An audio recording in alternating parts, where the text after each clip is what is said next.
যখন তারা পিঁপড়ার উপত্যকায় আসলো, তখন একটি পিঁপড়া বলল, ওহে পিঁপড়া দল, তোমাদের বাসস্থানে ঢুকে পড়ো, যাতে সুলাইমান ও তার সৈন্যবাহিনী তাদের অগোচরে তোমাদেরকে পিষে না ফেলে। তারপর সুলাইমান পিঁপড়ার কথায় মুচকি হাসলেন এবং বললেন, হে আমার রব, তুমি আমার প্রতি ও আমার পিতামাতার প্রতি যে অনুগ্রহ করেছ তার জন্য আমাকে তোমার শুকরিয়া আদায় করার তৌফিক দাও, আর আমি যাতে এমন সৎ কাজ করতে পারি যা তুমি পছন্দ করো, আর তোমার অনুগ্রহে তুমি আমাকে তোমার সৎকর্ম পরায়ণ বান্দাদের অন্তর্ভুক্ত করো। আল্লাহ তাআলা তার ক্ষুদ্রাতি ক্ষুদ্র মাকলুকের ব্যাপারেও অবগত। তাই পবিত্র কোরআনে সূরা আন নামলে এভাবেই পিঁপড়াদের কথোপকথন সুস্পষ্টভাবে লিপিবদ্ধ করা হয়েছে।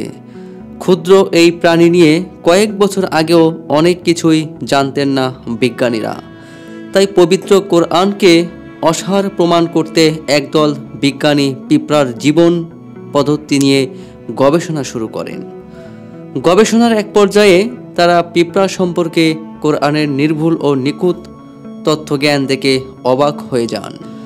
মানুষের মতোই পিঁপড়ার সমাজ, সংসার ও রাষ্ট্র ব্যবস্থা রয়েছে। নিজস্ব বাজার এবং উন্নত মানের যোগাযোগ ব্যবস্থাও রয়েছে তাদের। তারা খাবার সঞ্চয় করে, আবার পচে যাওয়ার সম্ভাবনা থাকলে শীতের দিন তা রোদে শুকাতে দেয়। মানুষের মতোই পিঁপড়াদের মধ্যে যুদ্ধ বিগ্রহ ঘটে এবং চরম প্রতিশোধপরায়ণও হয়ে থাকে তারা। পিঁপড়া মানব খ্যাত ডক্টর ই.ও. উইলসনের ভাষায়, পিঁপড়ারা মানুষের মতোই তাদের মৃতদেহ নির্দিষ্ট স্থানে রেখে আসে। এই কাজ করার জন্য নির্দিষ্ট কর্মী বাহিনীও রয়েছে তাদের। কোরআনের আয়াত থেকে আমরা জানতে পারি পিঁপড়ারা শব্দ করে কথা বলে।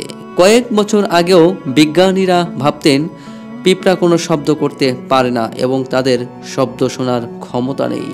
কিন্তু সম্প্রতি আবিষ্কার হয়েছে কিছু প্রজাতির পিঁপড়া খুব অল্প ফ্রিকোয়েন্সির শব্দ ব্যবহার করে আশেপাশের পিঁপড়াদের সঙ্গে যোগাযোগ করতে পারে। পিঁপড়াদের যোগাযোগ ব্যবস্থার আরেকটি প্রক্রিয়া হলো ফেরোমন।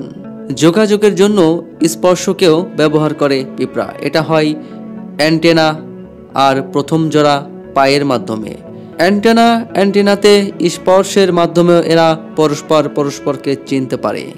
পিঁপড়া নিয়ে বিজ্ঞানীরা গবেষণা করে জানতে পেরেছেন তাদের সমাজ নারী প্রধান, অর্থাৎ কাজবাজ থেকে শুরু করে প্রজনন সবই তাদের কাজ।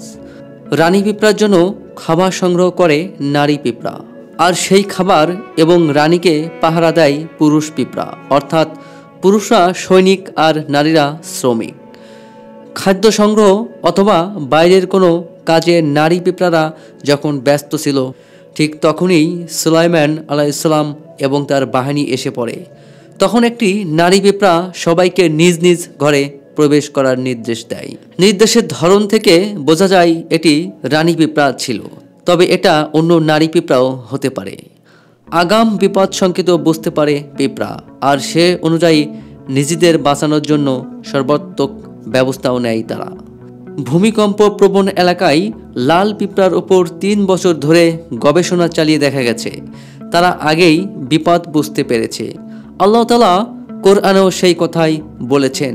পিঁপড়ারা সুলাইমান আলাইহিসসালাম এর আগমন এবং বিপদ সংকেত বুঝতে পেরেছিল।